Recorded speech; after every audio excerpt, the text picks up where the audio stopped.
Hello and welcome to Rules and Rulings, the show where we help you deal with the rules and rulings in your D&D 5e games. Today we're looking at the spells that allow druids and other spellcasters to field a swarm of tiny creatures or a pair of powerful foes. We're talking about the Conjure line of spells.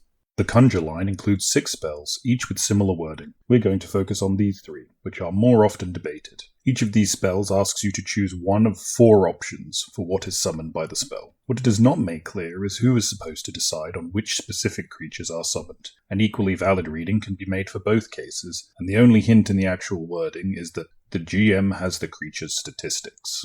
There is sage advice covering this topic. The apparent intent is for the DM to select the appropriate creatures once the player has selected which category to pull from.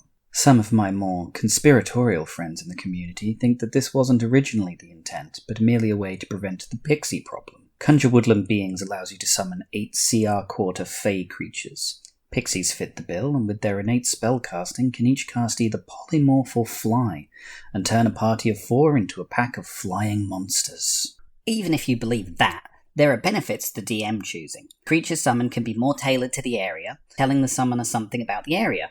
A benevolent DM could also have a player's conjured creatures be more relevant to upcoming challenges, as they have more knowledge about what's ahead. DM choice also allows particularly creative DMs to improvise homebrewed creatures or reskin stat blocks into something more interesting.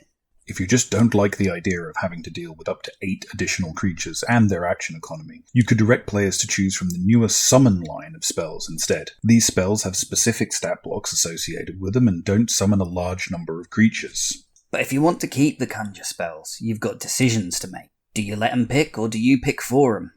Picking yourself gives you more control, prevents a pixie problem. Letting them pick means that you don't have to think about it. Letting them pick means that you don't get accused of giving them the wrong things.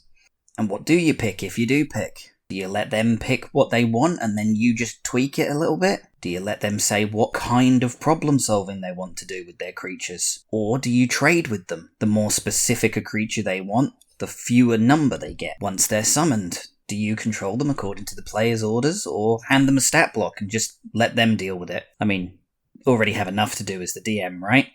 A little complicated, this one, but lots of settings you can dial in to get things running the way you want them. Talk to your party about what they expect from spells like this. Some people will think taking away the ability to choose makes these spells useless, as their power comes from their versatility. Let me know in the comments what your ruling would be. See you next time.